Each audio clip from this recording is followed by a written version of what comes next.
Welcome to Leadership Unlocked, an interview-style podcast providing insights on how to lead people. Proudly brought to you by Human Interactions Australia. Hi, and welcome to Leadership Unlocked.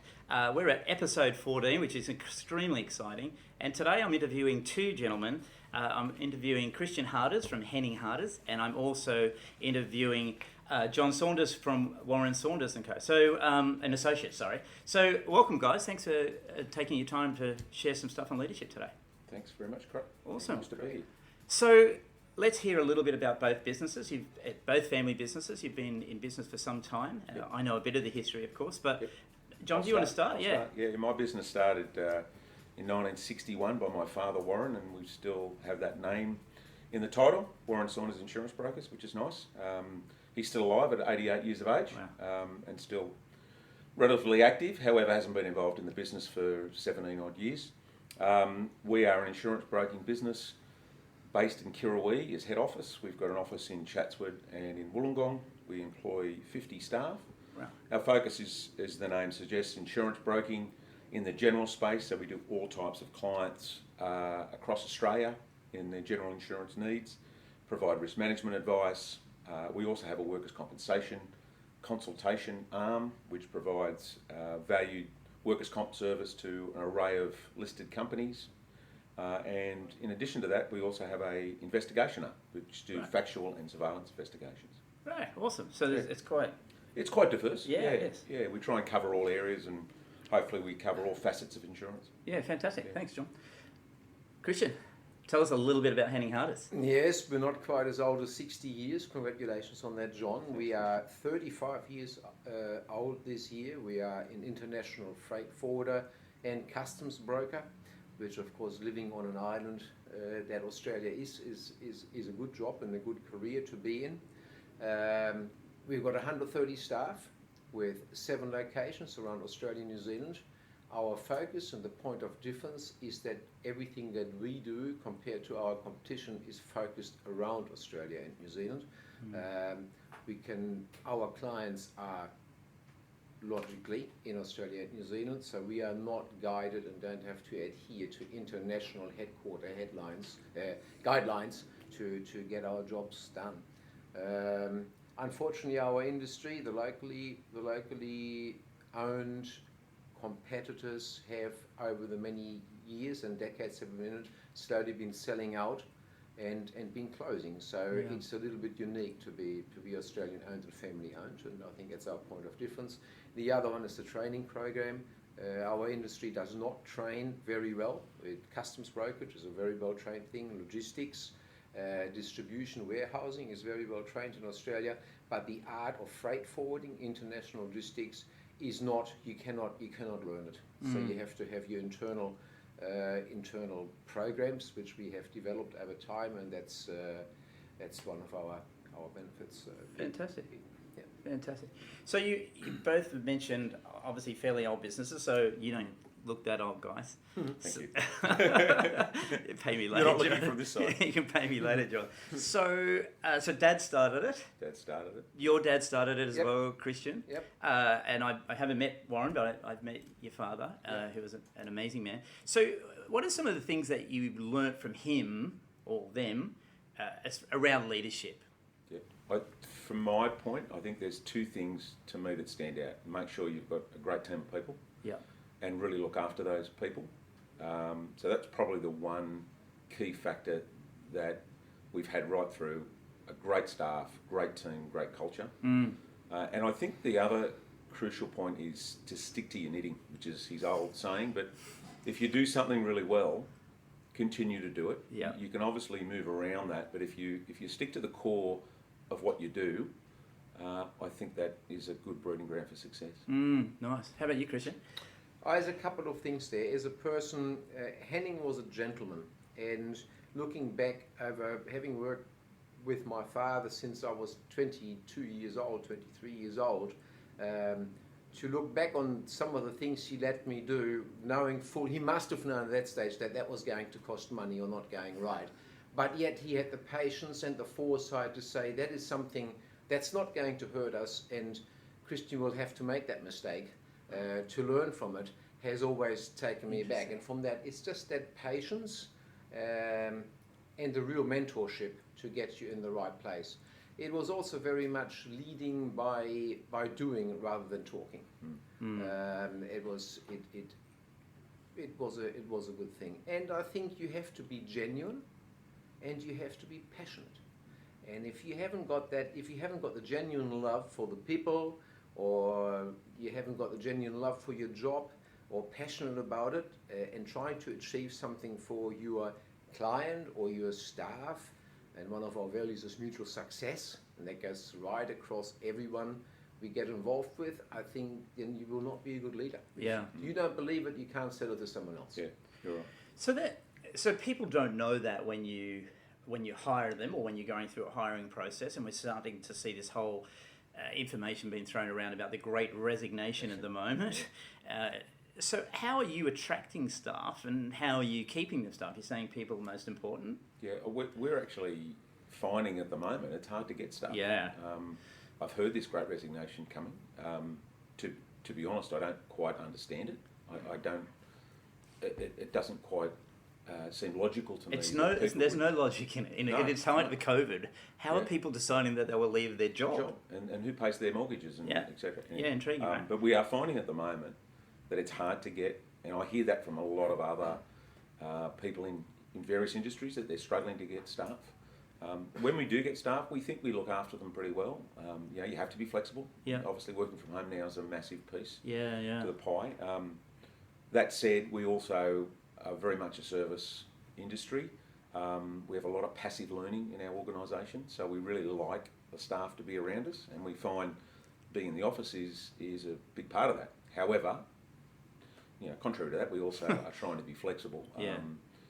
And just provide a great culture, fun place to work. You've got to have some fun too. Yeah. And the education piece, as Christian alluded to earlier, is crucial. We don't, we may not do as much education as he does, but we have a really good team that are teaching our people coming through the organisation. Yeah, nice. Yeah. Christian, for you, how are you attracting these people, and again, how are you keeping them?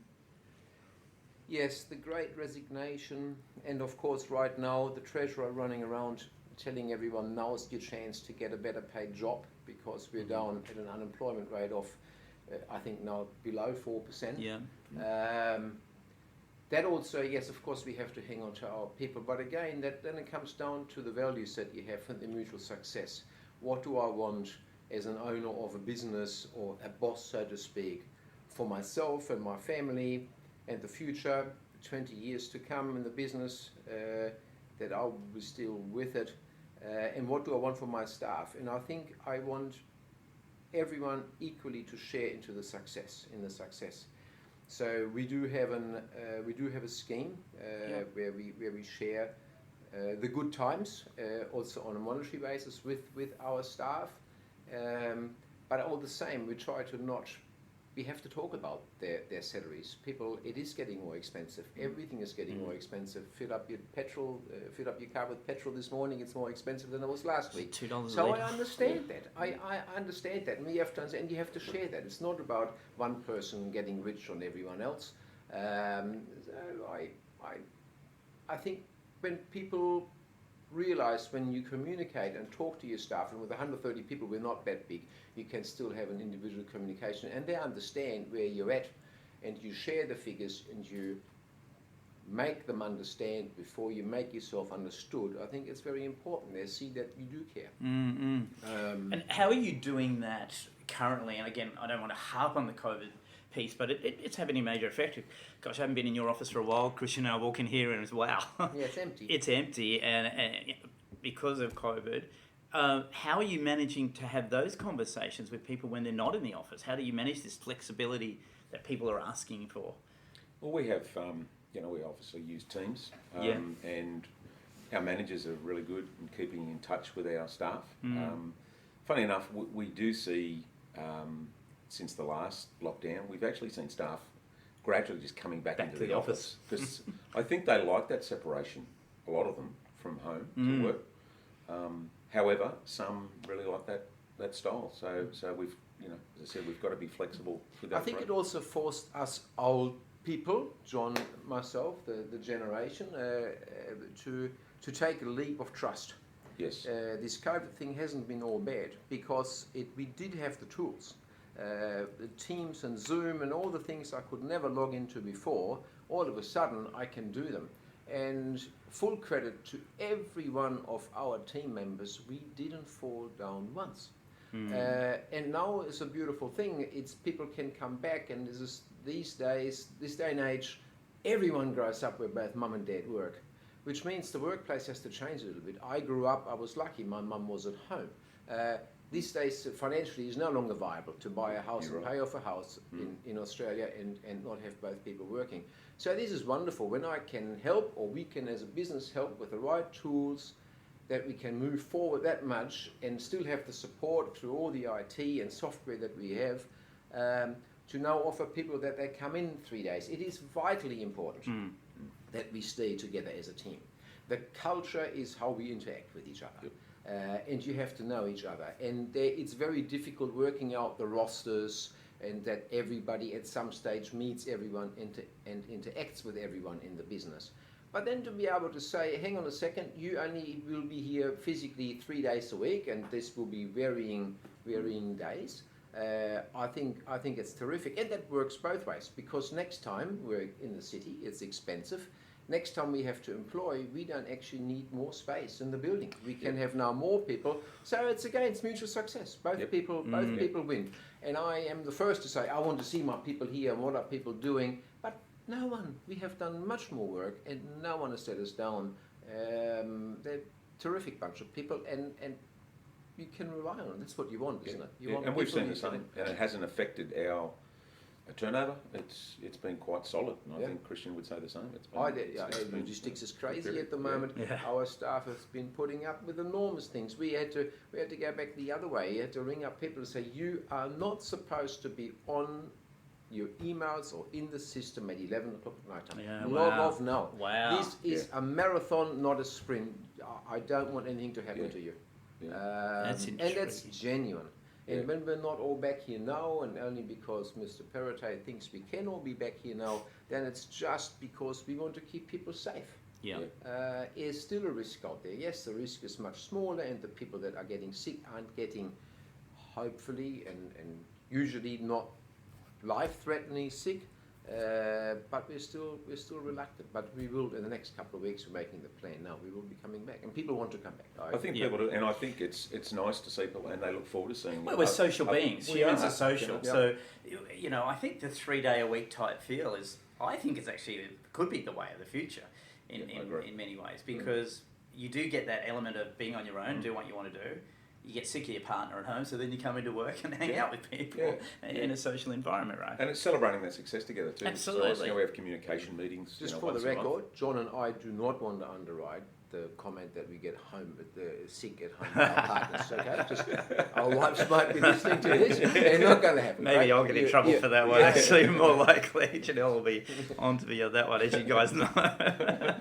So, when you think about leadership, what does leadership mean? Like, it's a word that's thrown around and it's compared leadership and management and so forth, but what does leadership mean to you in layman terms? In layman's terms, I think leadership means setting an example. The old term, leading by example, I think is still relevant. Yeah. We've got, our role is to inspire and develop our team. Nice. I think, culture has always been a big part of our organisation. I know it's massive in Christians. And communication is crucial. I think they're the key parts. I think calling behaviours is another. Yeah.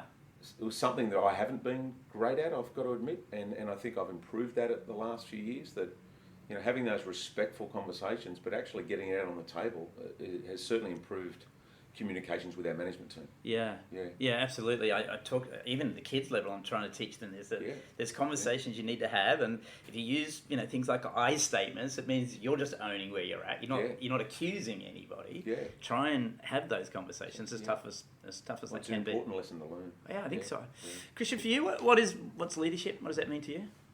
Yeah, I think it goes back to what I first said. Don't live it. Don't just talk it. Genuine. Honesty, and people will follow you if they see you're passionate about something. and you're winning, then people will trust them and they will see he's doing the right thing.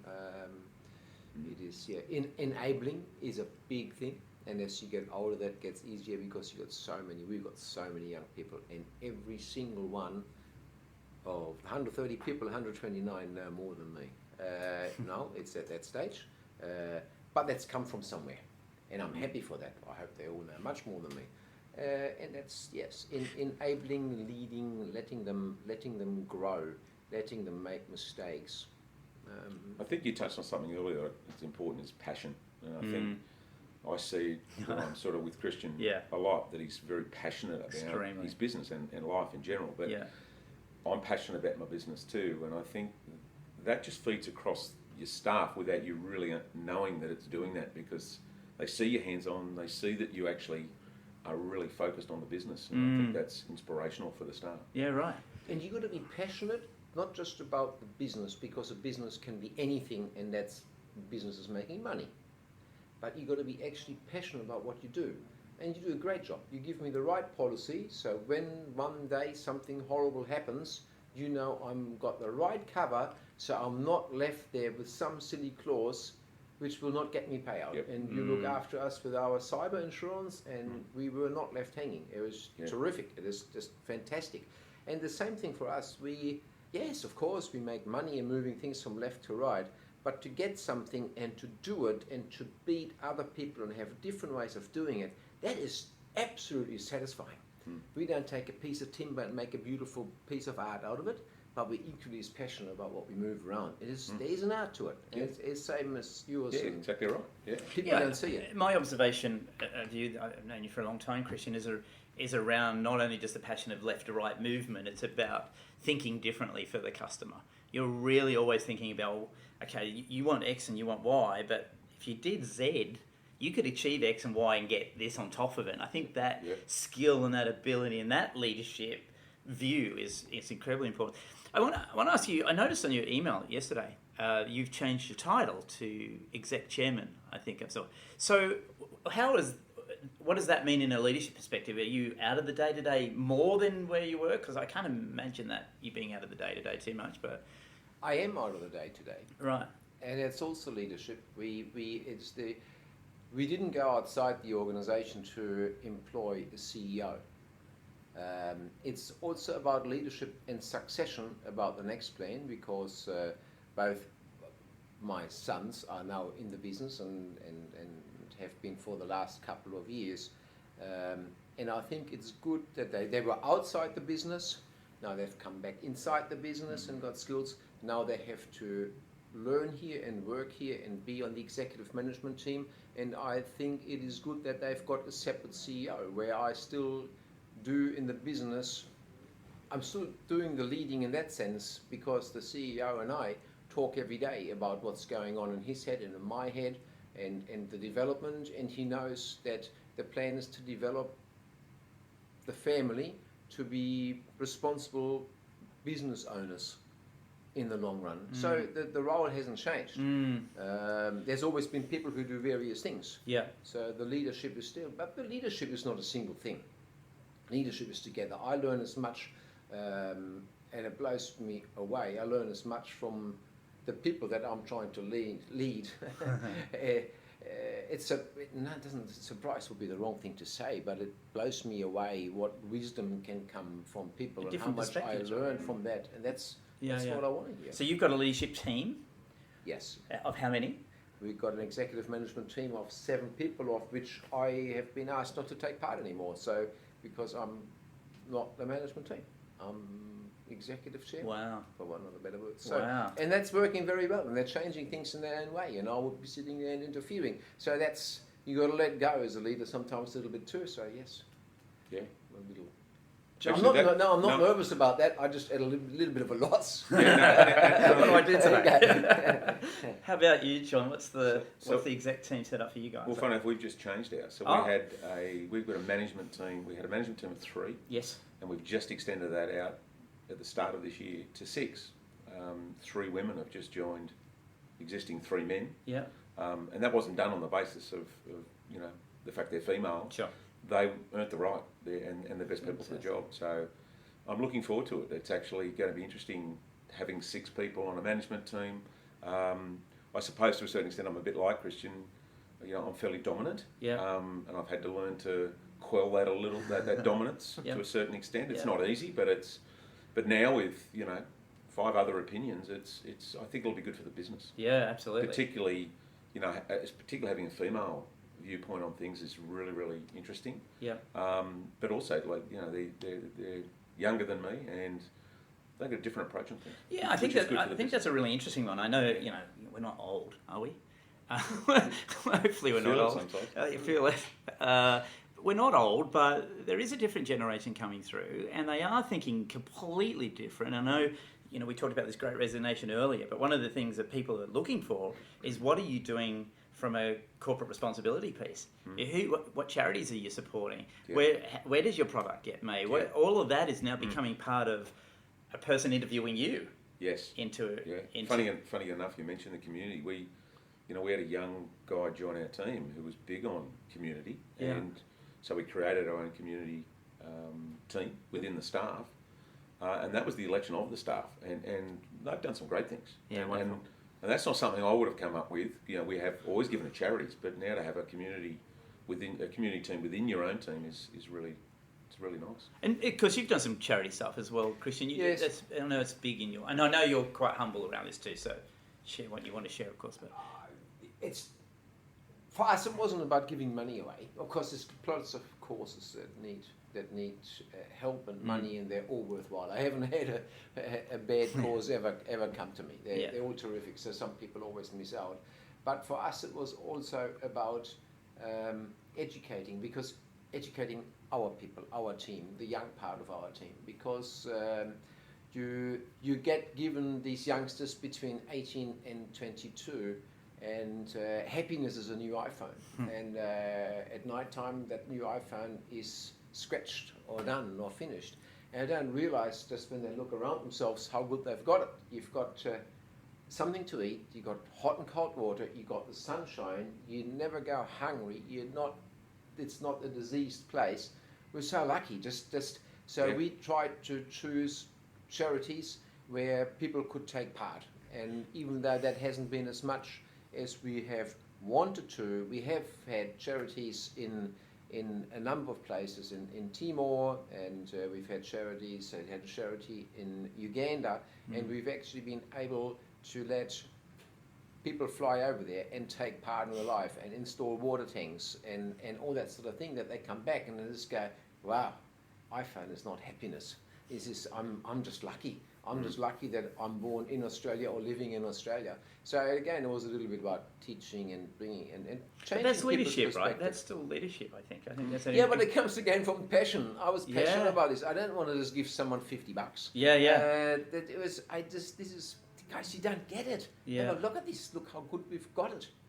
Realise it. Tell me. I'm going to try and see if I can delve a little bit deeper here. You share what you want to share.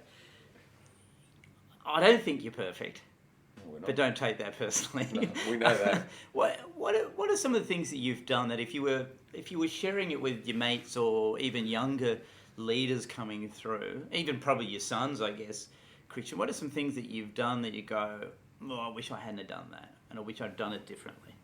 I think I highlighted something earlier that I've been very dominant. I think in some ways I had an autocratic style of leadership, and hopefully I'm changing, and I have changed to a more democratic approach.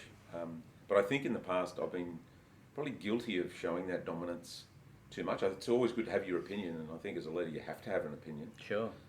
However, I think I've probably been too dominant in my approach on certain things. And changing that, you've always got to change, and you've always got to learn. Do you think people have resigned because of that? No, I don't. In the past, or do you think it's just just created an atmosphere that wasn't? I think I've created an atmosphere that's been difficult, particularly for my own, our own management team. I think they've seen me change a little bit over time to become a little bit more respectful of others' opinions. Yeah, I guess there's a different. That's a good. There it is. The respectful. I think the good comes with the bad. Huh? Yeah. If you're passionate, you love something, you do something. If there's one thing, and I've been thinking for the last 2 minutes, I haven't actually done anything wrong, Craig. So no. So, I can vouch for that. Trust. No. It is. That'll be the quote. It is the speaking too soon. Because you are looked at as the business owner and the boss. You are looked at. You speak too soon. You take the power away from other people to voice their opinion. They might be scared to voice it, and it's a very good opinion. So you go, hang on a second, why am I overriding with my passion and my energy overriding all this, and we're running down a path and they just follow because I've set this. This is wrong. There is so much good there. So just sit back and let everyone else speak, and then you say, okay, which way you want to go forward? And they all work out much better results than I ever will. Do you know why you used to do that? Is there a reason why you did that? Have you ever come to some kind of conclusion why? I actually think the passion we alluded to earlier is a big part of that. Yeah. You're so passionate about the business, about making sure the business is going in the right direction. Sure. Or from my perspective, you're excited about it, so you voice your opinion. Whereas I think Christian's comment there, you sit back and I actually like now listening to the opinions first, and then evaluating all those, and then coming in at the end. No, we're old. That's called wisdom. Just a little bit of wisdom in with the age.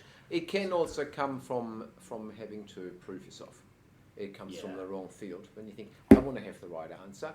I'm the first one. I want to prove to them that I am.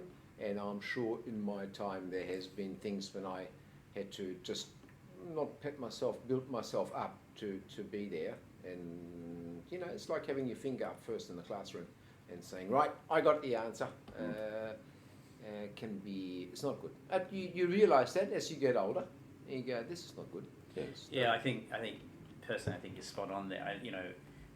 I think, Christian, we've done some stuff with you before around the disc profile, and I think your disc profile was D. Easy. What? What is that? Level of dominance, Sean. And one of the things in there is that you love quick results, love getting results, love getting things done, and I think sometimes it can come from a proof, and you prove ourselves. But I also think it comes from, that's just our natural thing. We want to get things done and move on to the next thing and move on to the next thing. It's not right or wrong. It just is. But the ability to understand that, like you say, and then be flexible around that, I think that's a critical skill. I think you're right. I think it's being a good listener. What's the old saying? You've got 2 ears and 1 mouth, for a reason. Yeah. And I think I suppose I've learned that off my father a little bit in later years, in that he's a very, very good listener. Yeah. And I think you have to be in all facets of life, with your kids, with your business, whatever. I met Henning for some time, for some months. He was in a group that I was running in. He would not say much. Henning would not say much at all. But then when he did, it was pure gold. And you just go, he was just listening and processing and listening and processing. It's a beautiful video on TED at the moment called the 10 Best Ways to Have a Conversation. And this girl talks about this beautiful saying, which I've showed my kids about 10 times, poor things, is listen to understand, don't listen to respond. Yes. It's a good comment. Listen to understand, don't listen to respond.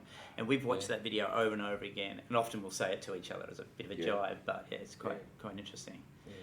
So you've got a new manager coming in, John. You've just hired him, bit of a young gun, but he's come in at management level. If you were mentoring him, what would be 2-3 things that you would you'd suggest? And they're going to be similar to what you've said, but what would be 2 or 3 things you'd really say, hey, you need to focus on this? I think would be communication.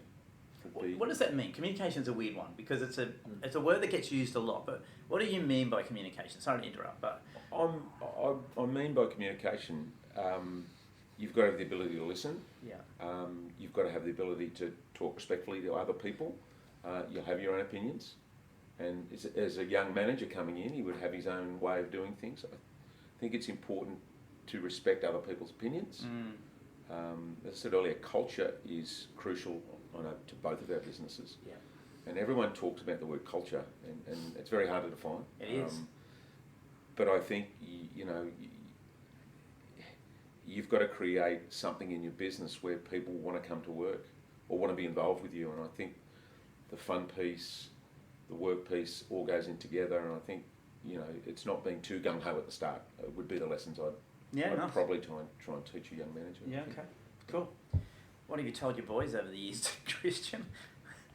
Oh, lots of things. No, not that stuff. I mean, about if you were mentoring them or No, others. and John, I think, said it all. I was just thinking of that. And respect other people's opinion, and all of us going when you're coming to, because you were put on the spot for that, and respect the way other people are doing it. Yes. Because you come in and they're still working with a sheet of paper, and you can't just rubbish that. There's a reason why they're doing it with a sheet of paper, and just okay, understand that. All right, okay. How does that work out? Okay, I think respect is a big thing, and managers have come in. You employ somebody new because you want something changed, basically. Yep. But then you've got to do it. You get more by encouraging and helping people instead of the whip, the carrot before the whip any day. Yeah. So yeah. Whenever anyone comes into our organisation as a new person, we have a process of sitting down with them and we talk about our values. We talk about the history of the company, where we've come from and where we're heading to. And I think it's really important to give them a real piece of the history of what we're all about, and that gives them a good perspective on things. It may not change the way they approach it, but I think it gives them a good perspective on what we're all about as people. Well, I think you'd hope that from that they would respect how you operate as well. Because if they've got, because I know even my wife Janelle, when she does their orientation, there's a big piece around Robert Bosco, who was the third, he was granddad who started the business, and they start with that because that's the essence of this business. It still is. Yeah. Like we have folders and paper clips at home that are 60, 70-year-old paper clips, for God's sake, because he was big about, cost savings and, that, I think those people have to respect that from you as well, right? Yeah. So you end up with this mutual trust. Exactly right. Yeah. Interesting. Don't show off is another thing. Don't show off with whatever, for whatever reason, just keep it. I think it's keep your ego in check. Yes. It's not. It can be hard to be humble for some people, right? It can be really hard. As people get money and that affords them more opportunities. That can be somewhat difficult, but I think it's important to be humble in this process. Yeah. Funny enough, Craig, we've got a wonderful team of people, as does Christian. But when people come into the organisation that don't fit in, they quickly identify themselves and self-select. They quickly go out because they haven't just fitted into that culture that you've created, and it's really identifiable really early. Yeah. And the longer that lingers, it can be damaging too. So how do you manage your other sites? Obviously it's harder through COVID, but how do you manage your other sites normally as well? Keeping connected and paying them respects and understanding how they're doing it. It hasn't been easy. Like we're obviously not as large a business as Christians. Sure. And we've only got 2 other branches, one at Chatswood and one at Wollongong. But the 2 people we've got running those destinations have been fantastic. It's reliable, trustworthy, long-term staff. I trust them with my life, and they don't have to see us all the time. Brilliant. Yes, we're often, and I'll put my hand up. I'm a little slack in getting to see them as much as I should, or could. Or could. Yeah. However, you've got to have a lot of that trust. From our perspective, it's a trust, and modern technology's allowed us to be in touch with them. Easier, right? Yeah, true. Christian, how for you? Because you've still got New Zealand going, and how do you? Yep. It's the right people. The people have to have buy-in with you. You have total trust, and you care about people, and they care about you, and it is the same. So you talk to them now on Teams instead of in face to face, and that's what it is. It's not easy to find good people, but the ones that we have got and did identify, find somebody who identifies first. We can teach all the skills, but the human being that I'm employing, that was made by someone else, by their parents, by their influences, by their school, by whatever is going on. Life experiences, yeah. I think one of the key things out of this episode there's a real underlying, you said it right up front, you've said it right near the end now, is this concept of trust. They trust you, you trust them. If you don't have that, it can go awry. Yeah. It can really go awry. Guys, let's personalise it just for a little bit, just to bring it out of the serious stuff, just to finish. What's something we don't know about you, John? I know you're a St George supporter. Mad St George supporter. Yeah. What's happening this year? Are they going to be any good? We've just extended our coaches' because that'll work. Contract for another 12 months, which will be interesting. Right. But I respect the decisions they make. They've got a pretty good crew down there. So, what don't you know, I'm happy. Keen golfer. Yeah. I'd like to keep fit. Trying to get into kayaking a little bit more, but not succeeding at that at the moment. I'm a bit lazy, so I've got to get focused with that. Sounds good. I've got a great little family, Yeah. and certainly enjoy spending time with them. And if COVID's shown anything, I've really enjoyed that time. Yeah. Just being around my Been kids. fantastic, hasn't it? Yeah, it's been good building relationships with them. Yeah, good. Yeah. Christian, you were riding for a little while. You were doing a bit of bike riding. Is that still happening? Yes, do a bit of cycling. We've gone away from the old very light racing bikes to now more going touring and having a look around. And during COVID, and You are getting old, mate. It's up and down. No, but it's to do it together. You can still ride as hard as you can, but have an electric bike. So you got. Is that what you've got? It's good fun. Yeah. Yeah, fantastic. They're awesome. You get to see much. You have a picnic and all that, and you can turn off the battery and you go. So it's much more fun than walking. Walking gives me a sore back.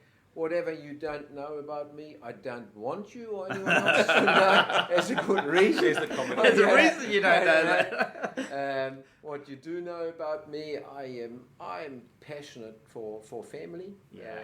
Really got an awesome family. My wife, my boys, and my daughters-in-law is just fantastic. I learned a new term yesterday. It's not daughters-in-law, it's daughters-in-love, which is a great thing. It just makes it a much more thing. They're there because we love them. Yeah. How else is that? So it's a terrific. I've never heard that phrase. Yeah, no, I only learned it yesterday. Yeah, it's good. Nice man. Don't know if I'm allowed to. Don't even use it. Might have a copyright. That's right. Exactly right. No, Christian, John, thank you for your time. I'm incredibly grateful. Thank Some fantastic information that I'm sure people will get a lot out of. So thanks so much for giving you Craig. half Really an hour of your enjoyed it. time. Thank you. Thanks.